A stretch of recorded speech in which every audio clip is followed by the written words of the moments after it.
We ask this humbly in Jesus' name. Psalm 109, 2-4. People who are wicked have opened their mouths against me. With words of hatred, they surround me. Tunay sa buhay nating lahat, nakakadama tayo panaka-naka, paminsan-minsan na may mga taong nagsasalita ng masakit, masama, mga taong nagagalit, namumuhi sa atin, kuminsan wala namang dahilan. Dealing with haters. Paano nga ba pakikisamahan, pakikitunguhan, yung mga taong galit na galit, namumuhi sa atin? There are really many haters. At dapat nating isuko sa Panginoon ang mga issue na ganito para hindi tayo masira, masaktan, at patuloy na mabagabag. Panginoon, salamat po dahil kayo ang aming pwedeng takbuhan, kayo ang aming pwedeng silungan, sandalan, panghawakan sa mga panahon na kami ay nakakadama ng galit, pagkamuhi, even ng violence ng aming kapwa. Sa sandaling ito, Panginoon, nais aming marinig ang inyong tinig, turuan nyo kami takayin, pero bago ang yan ay kami pakalinisin nyo po, Panginoon. Kinikilala namin ang aming mga pagkukulang, mga pagkakamali. Punuan nyo po kami, Panginoon, ng inyong patawad, pag-ibig, at buuin nyo ang mga nasisira sa amin. Buuin nyo ang mga nagkakaroon ng lamat, mga bitak, at mga pagkakasira sa aming pagkatao. Buuin nyo ang aming loob, ang aming damdamin. Pakalinisin nyo kami at gawing karapat-dapat na tumanggap ng inyong pagtuturo. Kayo lang po ang mangaral. Nais naming marinig ay tinig nyo lamang, gamitin nyo lamang inyong lingkod na daluyan ng inyong pagpapala tungo sa aming lahat. Glorify yourself, teach your people. We honor you, we thank you. In the name of your Son, Jesus, our Lord and Savior. Amen. Haters. Kuminsan mga strangers yan, mga hindi nating kilala, nagagalit sa atin. Minsan naman kilala natin, neighbors. Minsan workmates. Sa workplace, may mga nagagalit sa'yo, namumuhi sa'yo, sinisiraan ka. And sometimes haters can come from the ranks of our so-called friends. At ang isa sa mga masakit kung galing yan sa ating pamilya, mga kamag-anak. But what do? Haters gonna hate. Talagang may mga queen of hatred and mga king of hatred. Ano ang pwede nating blessing na makuha sa mga haters? O sa kabila ng may mga haters tayo? From haters, learn about yourself. Ang mga haters, sinasabi sa atin yung katotohanan na kuminsan hindi masabi ng ating friends and lovers. Kaya meron din tayong pwedeng mapala sa kanila. Bagamat marami silang sasabihin hindi totoo o exaggerated o kalahati lang ng totoo, kalahating mali. Pero meron at merong mga katotohanan tayong pwedeng mapulot sa kanila. Kaya mga haters, yung mga detractors, pwede yan maging parang salamin na pwede nating makita ang ating sarili. Pwedeng mga sounding board yan na nadidinig natin sa kanilang alingaw-ngaw ng sarili nating tinig. In other words, pwede nating masuri ang ating sarili sa pamamagitan ng mga sinasabi, ipinaparatang ng mga nagagalit sa atin. Lamentations 3:40. Let us examine our ways and test them. At isa sa mga paraan na pwede nating masuri ang sarili ay sa pamamagitan ng pakikinig ng maingat sa sinasabi ng mga galit sa atin. Dahil maaaring sa kanila natin madinig yung mga hindi masabi-sabi ng mga nag-aalangan, mga nakikiramdam, at nagsasaalang-alang sa ating damdamin ng mga kaibigan. So, suriin natin ating sarili, suriin din natin ang sinasabi ng mga haters sa atin kung may katotohanan.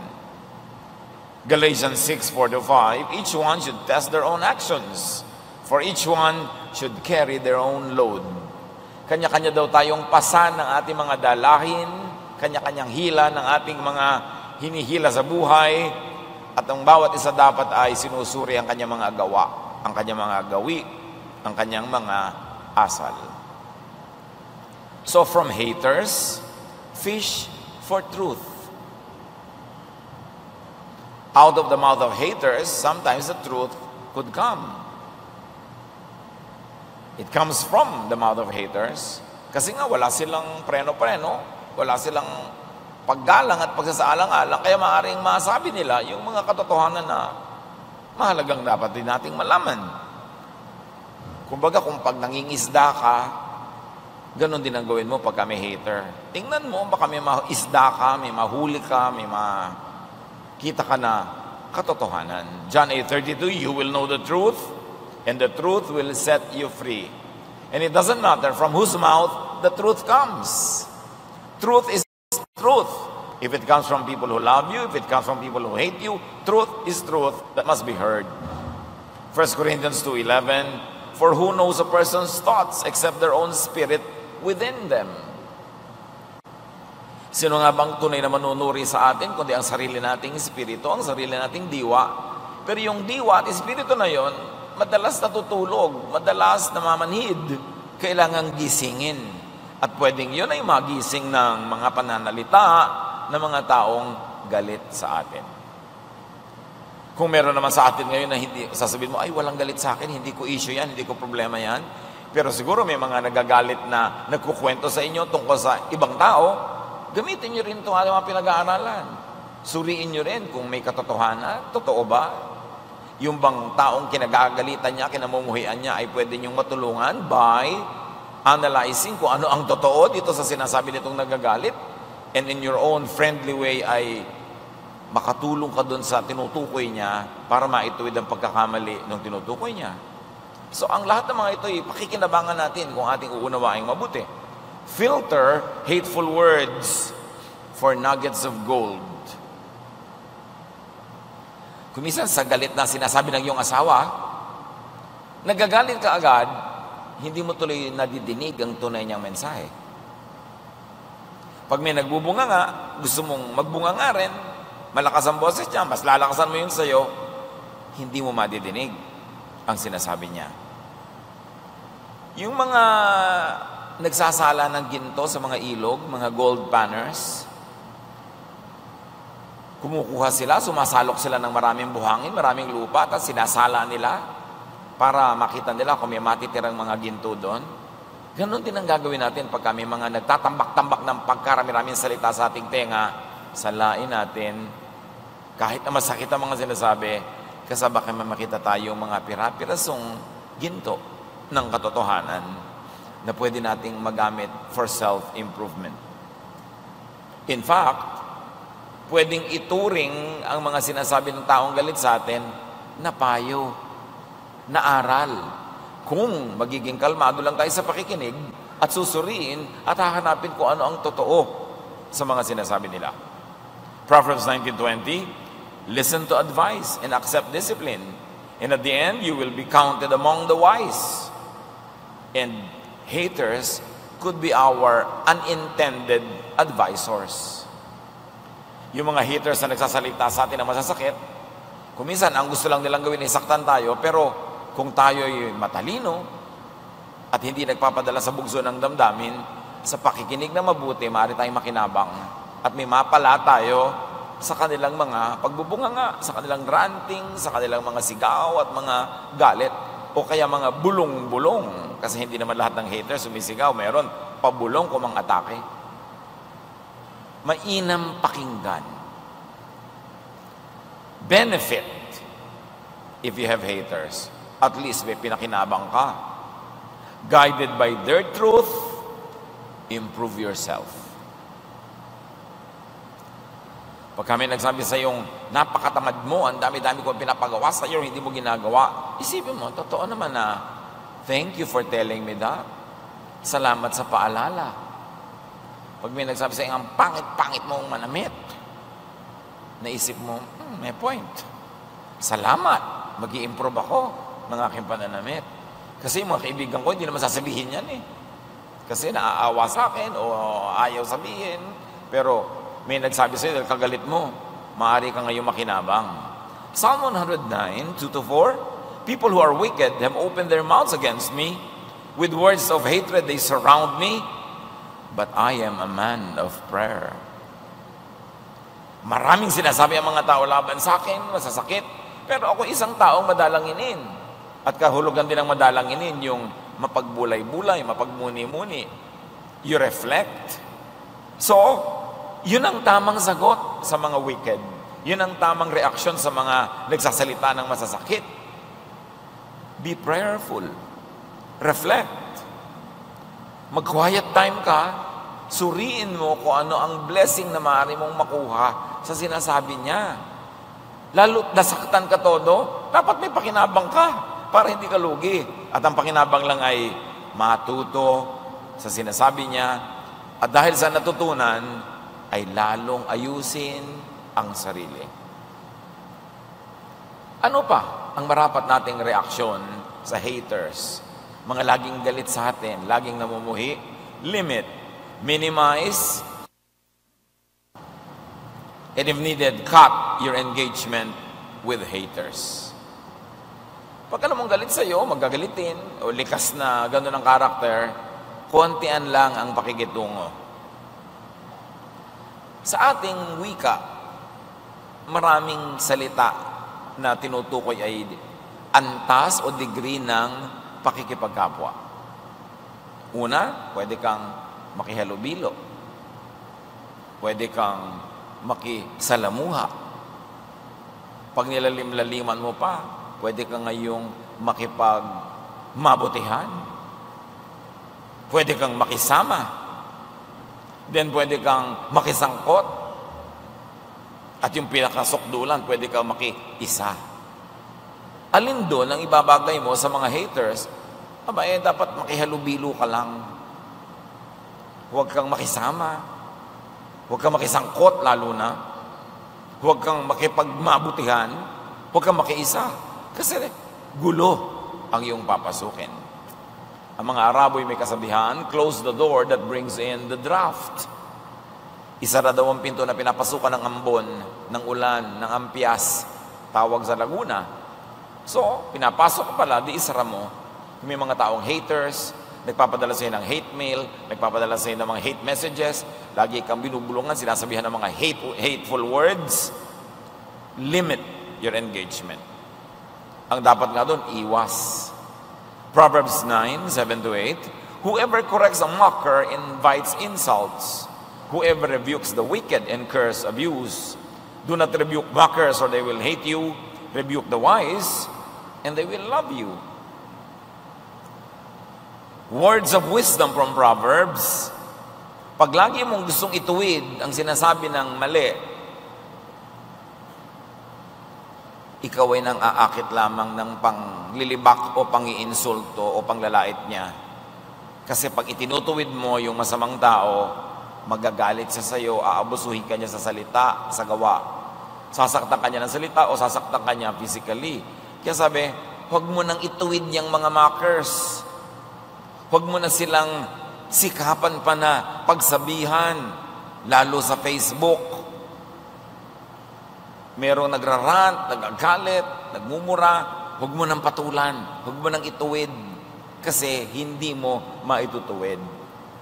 Yung mga ganong tao, ang gusto nila lang maglabas ng mga galit nila at makagalit ng iba, magtatagumpay sila pagka ikaw ay na pumasok sa kanilang mga lambat at ikaw ay nahuling parang isda doon. So, the wise you may rebuke. Because the wise when rebuked will love you. But the wicked will hate you when you rebuke them. Don't bother. Mapapaaway ka lang. May mga chismosa, nagkakalat ng mga maling chismis. Huwag mo nang puntahan para ituwid. Mamaya, nagpapagulong-gulong na kayo, nagsasabunutan na kayo. Kasi hindi naman magpapatuwid yun Karakter na nga niya yun. Galatians 5:15, if you bite and devour each other, watch out or you will be destroyed by each other. So pagka may asong ulol, umiwas ka. Hindi mo siya mabibigyan ng sense. Pagka mayroong war freak, gustong mang-away, gustong makipagkagalit, gustong makipagbabag, lumayo ka.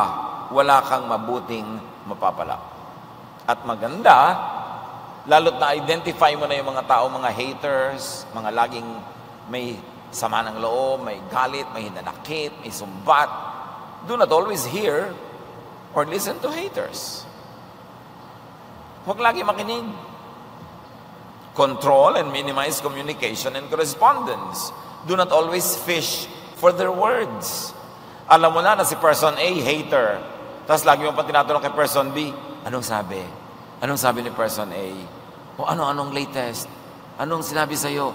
Bakit mo pa gustong malaman? Para magalit ka rin? Para masira ang mood mo? Huwag mo nang alamin. Do not subscribe. Do not follow. Pagka alam mong galit lang siya. Kasi baka siya magtagumpay na magalit ka rin niya, patulan mo, pareho na kayo. O kaya hindi mo pinapatulan, pero sumasama ang loob mo. Bakit mo kailangang marinig ang mga salita na nagpapasama ng loob mo? Lalo't pa ulit-ulit lang naman. Siguro pwedeng marinig yan minsan, 2 beses, para nga hanapan mo ng katotohanan, para matuto tayo ng lesson from that kind of statement. Pero matapos mong marinig once or twice, hindi na yun. Makapakipakinabang na patuloy mong marinig pa ulit-ulit. Yun at yun din. Galit na naman yung neighbor mo, huwag mo nang malaman. May sinabi na naman sa'yo yung kumare mo, meron na namang reklamo at galit yung kasama mo sa trabaho. Alam mo na yun, paulit-ulit lang, so tigilan mo nang malaman. Para hindi ka madamay at matahimik ka. And do not exchange words with haters. Nagpadala sa iyo ng email, nagpadala ng text, nagpadala ng message na hateful, huwag mong sagutin. Sa tennis man, pagka nag-serve ng bola at hindi mo na ibalik, nag-serve ng bola, hindi muli na ibalik, nag-serve ng bola, hindi muli na ibalik, tapos ang labanan. Pero pag patuloy mong ibinabalik, ibabalik din niya sa iyo, ibabalik mo pa uli ang haba ng rally, tuloy-tuloy yung laro nyo. Ganon din ang bungangaan, yung balitaktakan, yung awayan, mga parunggitan, parinigan, hindi matatapos habang dinidinig mo at pagkadinig mo may sasabihin ka rin. Kasi yung sinasabi mo makakarating din sa kanya. Totoo yung sinasabi ang matatanda, may tainga ang lupa, may pakpak ang balita. Even the Bible says that. Sabi niya, you must never tell secrets because even birds can carry your secret and bring them to the king or to someone na topic ng usapan ninyo at mapapalagay ka sa gulo. Kaya pag may naririnig tayong hateful words, angry words, the best answer is silence. At kung hindi ka nagalit at hindi na rin siya galit at makakabuting mag-usap, doon pa lang kayo mag-usap. Pero habang galit siya, walang mararating ang pag-uusap. Buti pa, wag na lang. Lalala lang, mas marami lang siyang masasabi, baka ikaw may sabihin din, mas gumulo pa kaysa dati. Ephesians 4:29. Do not let any unwholesome talk come out of your mouths. Tayo pa naman siyempre, mga tao, maraming may pride. Pag nakarinig ka ng masamang salita, huy, pangit ka daw. Sabihin mo, mas pangit siya. Siyempre, ito namang nagdala sa'yo, tonto, dahil may dadali na naman siya, punta na naman siya, mas pangit ka daw. Lalala yun ang lalala. Huwag mong patulan. Huwag kang magbibigay ng comment. Kasi ang daldala niyang away, parang apoy. Pag hindi mo na nilagyan ng fuel, mauubos na yun, titigil na. Pero habang dagdag ka ng dagdag, siyempre, matutuloy pa rin yung apoy. And do not exchange words with haters through or via other people. Yung galit sa'yo si A, dinala sa'yo ni B, yung balita, magko-comment ka, ibabalik ni B yun sa kanya. Sabi sa Micah 7:5, do not trust a neighbor. Put no confidence in a friend. Even with the woman who lies in your embrace, guard the words of your lips. Pakaingatan mo daw ang mga salita mo at huwag kang laging magtiwala sa kapitbahay, sa kaibigan, at kahit sa iyong asawa. Kasi maaaring mauulit niya, sinasadya man o hindi, nadulas yung dila, nasabi rin. So kung ayaw mong kumalat, ayaw mong lumaki ang gulo, huwag ka na lang kumibo kahit sa asawa mo. And it goes for asawang lalaki or asawang babae. Kasi kung minsan, may nasabi ka, galit na galit siya sa kagalit mo, mabibitawan din niya yung salita na yun. O kaya, tingin niya, wala siyang sariling authority. Ikaw meron, ikaw yung nagsalita, i-quote ka niya para magmukhang malakas yung statement niya. Hahaba at hahaba ang gulo. 2 Timothy 2:16, avoid godless chatter, because those who indulge in it will become more and more ungodly. Iwasan daw yung mga usapang hindi maka-Diyos. Kasi hindi matatapos. Huwag tumabla sa mga haters. Do not level with haters, but instead stay on high moral ground. Nagpapakababa siya. Nakikipag-away siya. Humahanap siya ng gulo. Wala siyang respeto sa sarili, walang respeto sa iyo. Huwag kang pumatol. Huwag kang tumabla kasi magiging pareho lang kayo. Pangit pala ugali niya. Sinuklian mo ng pangit na ugali, edi pareho lang kayo. Mababa pa lang ang antas ng kanyang pagkatao, tapos tinablahan mo siya, edi pareho lang kayong mababa ang pagkatao. Do not be a hater. Even people hate you, because that would mean defeat. Nagtagumpay ang kadiliman, nagtagumpay ang kasamaan, ikaw na mabuti, napasama na rin ng masama, di pareho lang kayo. Matthew 5:44-48, sabi ng Panginoong Jesus, I tell you, love your enemies and pray for those who persecute you, that you may be children of your Father in heaven. He causes His sun to rise on the evil and the good, and sends rain on the righteous and the unrighteous. If you love those who love you, what reward will you get? Are not even the tax collectors doing that? Napakalino ng turo ni Jesus. Ibigin mo ang iyong kaaway. Ipanalangin mo yung haters mo, yung gumagawa sa ilang masama, para matawag ka at talagang maituring at masukat na anak ng Ama natin na nasa langit. Kasi sabi niya, pinapasikat din ng Diyos ang araw sa masama at sa mabuting tao. Napapaulanan din ang bukid, halamanan ng masama at mabuting tao. Ikaw, kung magiging mabait ka lang sa mabait sa'yo, kahit mga masasamang tao, ganun mabait din sila sa mabait sa kanila. Kung mahal mo lang yung nagmamahal sa'yo, kahit mga kriminal, ganun din. Mapagmahal din sila sa nagmamahal sa kanila. Pero anak kayo ng Diyos, dapat mahigitan ninyo ang mga yan. So, ang sumusukli ng kabutihan sa kasamaan, yun ang anak ng Diyos. Yung sumusukli ng kasamaan sa kasamaan, hindi yun ang pamantayan ng anak ng Diyos. So, stay on high moral ground. Huwag kang lumusong sa putikan kung saan naroon yung nang-aaway sa'yo. Kasi pareho lang kayo magpagugulong-gulong sa putikan, wala na kayong pinagkaiba. Akala ng iba, pag maibigin ka, mapagpatawad, lugi ka, no? Bakit naman tayo ipapalugi ni Jesus? Ang turo niya, pag masama, gantihan mo ng mabuti. Kasi, pag may galit, at isinukli mo'y galit din, kahit masaktan mo siya o hindi, nasaktan mo ang iyong sarili. Kasi nakakasakit sa sarili ang magalit. Tumataas ang blood pressure mo, bumibilis ang pintig ng iyong puso, at kung diabetic ka, tataas ang blood sugar mo, kahit wala kang kinakaing panutya, yung nagagalit ka, na-stress ka, nagkakaroon ka ng wrinkles, nawawalan ka ng ganang kumain, hindi ka makatulog, pag galit ka, lugi ka. Kaya sabi ni Jesus, huwag ka na magalit.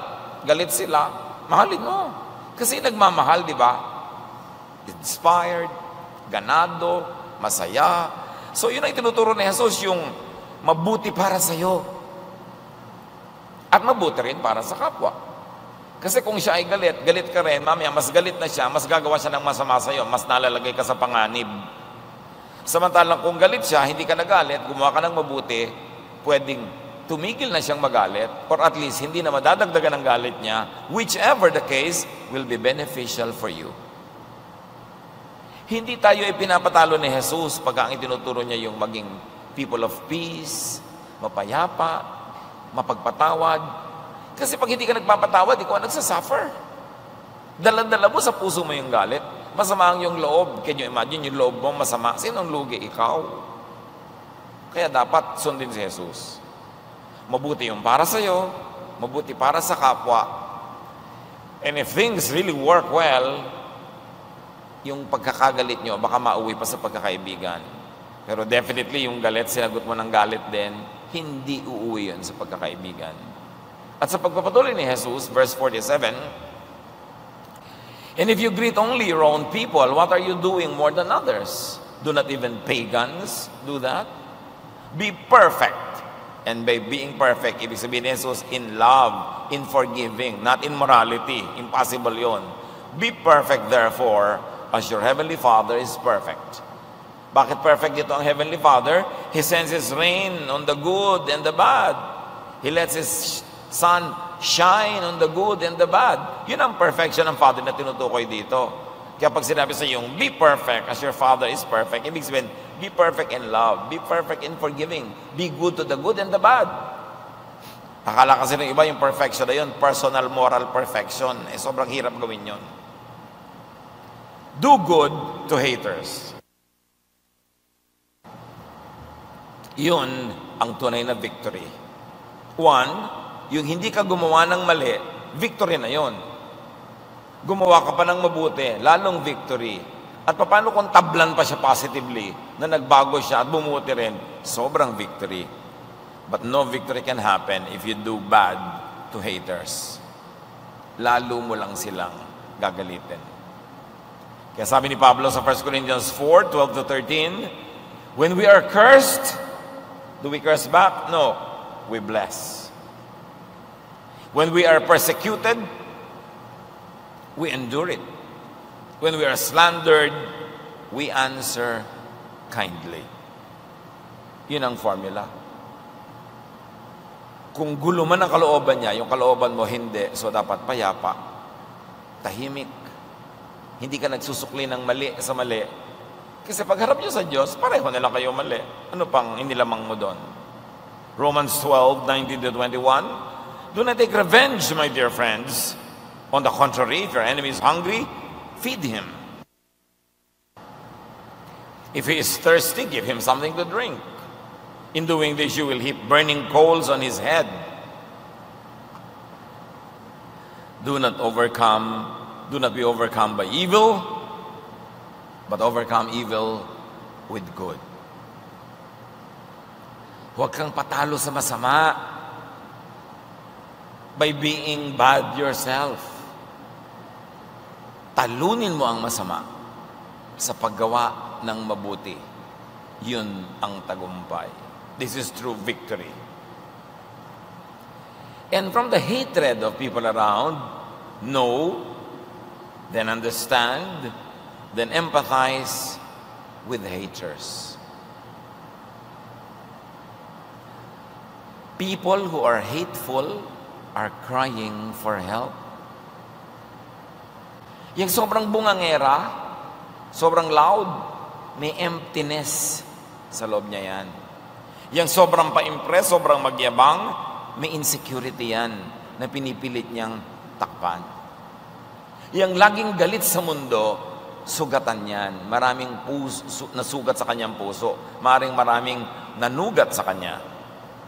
So yung taong hateful, laging galit, ang puso nun punong-puno ng poison. At malamang hindi naman siya ang naglagay doon mag-isa. Sinaktan siya, kinawawa ng iba. Ang natutunan niya ngayon sa buhay, puro paghihiganti.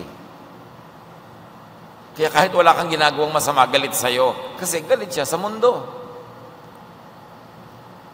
Alam niyo yung mga haters sa mga achievers? Yung nabubwisit sa'yo kasi ang galing-galing mo, ang runong-runong mo, ang ganda-ganda mo, ang yaman-yaman mo, ang matagumpay ka. Alam niyo kung sinong hateful sa ganon? Yung mga failures. Sometimes, hatred is an expression of envy. May nakita na ba kayo na envious na actually mas maraming achievement kaysa sa kinakaingitan niya? No.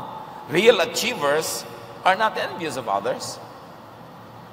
Ang envious, yung kulang. Ang namimintas, yung kulang. At sabi nga nila, most criticism is an expression of inner inadequacy, of envy, of jealousy. Kasi kung naaawa ka sa isang tao dahil pangit siya, talaga bang lalaitin mo siya? Di ba naaawa ka, papagandahin mo siya. Pero kaya mo siya nilalait-lait at pinapalabas mo ang kapangitan niya Kasi may inggit ka. Kaya yung mga walang love life, inggit na inggit sa mga mabili eh. Very loose ang babaeng ito. Walang kwentang babae. Ang daming manliligaw. Ate, may manliligo ka ba? Wala. Kaya naman pala eh. So ano ngayon ang solusyon doon? Eh di ipanalangin mong siya maging kaakit-akit at kaibig-ibig at maligawan. Kasi pag marami naman liligaw, yun titigil na yung mag-comment sa iba. Kasi masaya na siya. Alam niyo yung mareklamo, yung mga maingay, malungkot yun, kulang, dahop, maralita sa kanyang kalooban, kaya ang ingay-ingay. The empty can strikes loud. Subukan nyo na may nalaglag na lata na punong-puno, di ba tahimik lang, pero yung walang laman, klang, klang, klang, klang, klang. Wala kasing laman. Kaya yung mga taong klang, klang, klang, klang, klang, klang, klang, klang. Merong walang laman na kalooban, empty.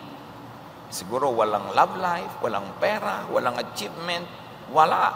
Kaya ang ingay. Kasi yun talagang marami, tahimik yun. Kaya may mga pera-pera, ang ingay-ingay mag-usap, hoy, mag-abroad tayo, hoy, nag-shopping ako, hoy, ganito ang bag ko. May pera-pera yun, pero hindi pa yun marami. Kasi yung tunay na marami, tahimik.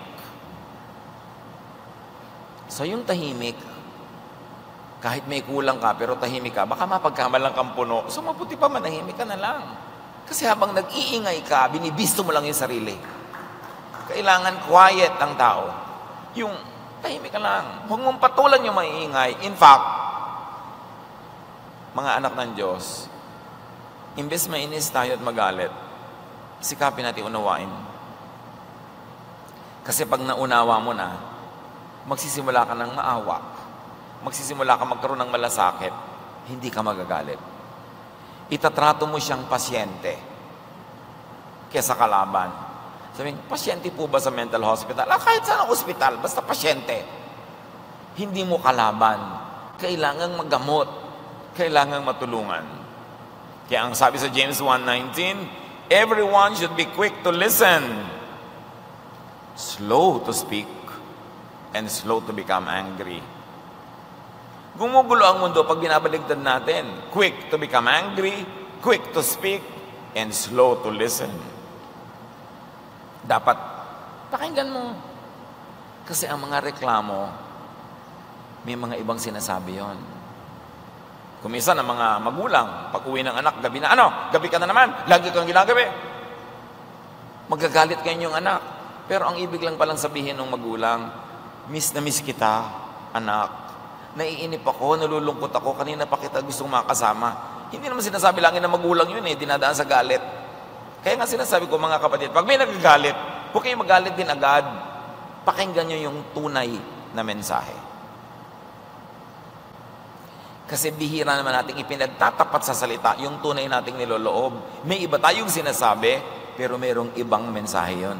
Kaya kung ikaw'y mananahimik, manunuri, malalaman mong, ay, nalulungkot lang pala yung nanay ko, kaya nagnanag sa akin pag wala pa ako. So, lalo mong maunawaan, masasamahan mo siya, at mas maipapaliwanag mo na maganda kung minsan kung bakit wala ka pa sa bahay. Kasi magdadabog ka, magkakagalit kayo, walang narating. Pinakatotoo ito sa mag-asawa, ha? Kahit ang mag-asawa, hindi laging tapat sa isa't isa kung magsalita. Lalo kayo mga hinanakit, maliliit na bagay na nakakahiyang sabihin.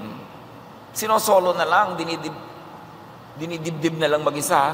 Pero pag napuno, dumami, biglang sumasabog. Nagtataka ka ngayon, bakit yun lang nagalit na to? Pero ang dami na palang pumuno at yung huling ginawa mo, ang huling patak na pumuno, kaya umapaw. Diba? Hindi naman siya pwedeng mapuno sa walang kakwenta-kwenta kung hindi maraming ipon.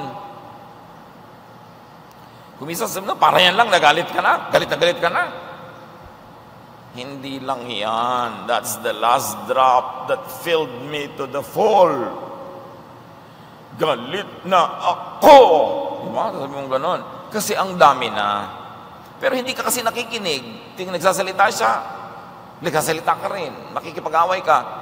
Walang mararating. Makinig. Be silent. Romans 12:17, do not repay anyone evil for evil. Be careful to do what is right in the eyes of everyone, especially in the eyes of those who are ranting, who are angry. Dapat tama ang pakitungo mo sa kanya.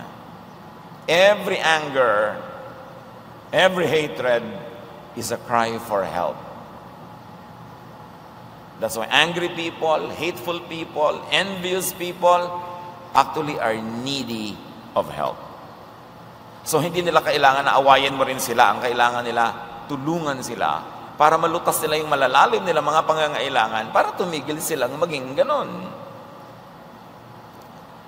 May mga nakita ako sa internet ng mga quotes tungkol sa mga haters. Yung isa, sabi, anyone who is popular is bound to be disliked. O, basahin nyo na lang. Next.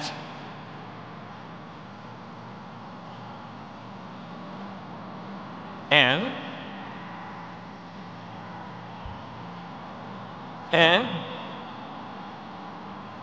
ganon. So pag may haters kayo, yung patulan, well, you don't have to like me. I'm at a Facebook post. If you don't like me, that's too bad. We both lose. Lugi ako, hindi mo ako gusto, pero lugi ka rin kasi biro mo, hindi mo ako gusto. Di lugi ka. Yung ganon, huwag niyong patulan kasi nangangailangan ng tao. At maraming haters talagang underachievers. Kaya galit sa mundo. Therefore, they need help. Mga anak ng Diyos, huwag tayong makireact sa kanila tulad ng pakikireact ng mga karaniwang tao lang. Kasi meron tayong Diyos sa ating puso, may teaching sa atin si Jesus. Ang mga haters natin, ituring nating mga pasyente natin na dapat tulungan para gumaling. Sa Psalm 69, 14-15, merong prayer dyan. Rescue me from the mire, do not let me sink. Deliver me from those who hate me, from the deep waters. Do not let the flood waters engulf me, or the depths swallow me up, or the pit close its mouth over me. So pag may mga haters, may mga nagagalit, pray. Because God is ever present and God is only a prayer away. At imbes na magpalabas tayo ng galit din, sa Diyos tayo makipag-usap. Sa Diyos yung isumbong. Makipag-usap kayo sa Diyos at sa Diyos tayo humingi ng tulong. And pray, do not let me lose to haters. How do you lose to haters? When you become a hater too. Pag hate ka niya, tapos na-hate mo rin siya, talo ka. Galit sila sa mundo, nagalit ka na rin sa mundo, talo ka. Stop the hating. Kung tayo yung may hatred, tayo yung kinakamuhian, o tayo yung sinasabihan ng dalawa at nasa gitna tayo, do what you can to stop it. Forgive. Start non-hate. Proceed to understanding, to empathy, then to love. And that's when you achieve Jesusness. Dahil si Jesus ang ating modelo, si Jesus ang halimbawa, si Jesus ang nag-uutos, nagtuturo, do not return evil for evil. Dear Lord, teach us. Sino man sa amin ngayon sa kalagitnaan namin ang nagdurusa dahil mayroong hater, open up our eyes, our hearts, our minds, so we could become more like Jesus. Gentle, more understanding, and if possible, even loving. Turuan mo kami, Lord, na magtagumpay pag may hater, na huwag kaming maging tulad nila, kundi manatili kaming magandang halimbawa para sa kanila, nang maakay namin, even our haters, to your Son, Jesus. At kung meron sa aming kalagitnaan ngayon na siya yung hater, maraming bitterness, maraming galit, maraming panghihinayang, maraming hinanakit, ituro mo sa amin kung saan kami nagkamalit, nagkulang para maituwid namin ang aming buhay, maging tama ang landas namin, at yung mga gusto namin ay magdatingan ng mga blessing sa amin. Ituro mo sa amin, Panginoon, na baguhin ang aming sistema. Huwag kami masyadong maingay, huwag kami masyadong palasalita, huwag magbitaw ng mga masasakit na salita na nag-uudyok sa iba na magbitaw din ng masasakit na salita at hindi na matapos-tapos ang mga sakitan. Teach us, Lord, from our sad experiences. Turuan mo rin kaming mamagitan sa mga dalawang taong nagmumuhian at nagkakagalit na sa pamamagitan namin magkakaroon ng kapayapaan, unawaan. Use us as agents of peace, as agents of healing. Pagbulay-bulayin natin mga kapatid, ang mga salita na nagmula sa Biblia, how we can deal with our own hatred, how we can deal with haters. Bow before the Lord and in some silence, ponder the meaning of everything that we have discussed right now. Lord, sa pananahimik po ng inyong mga anak, turuan mo ang bawat isa kung paano makikitungo at paano pakikitunguhan ng mga haters. At lalo na kung kami mismo yung maraming hatred, paano namin bubunutin ito sa aming buhay at mataniman kami ng pag-ibig, ng kapayapaan, at ng mabuting kalooban. Be with the Lord in silent reflection.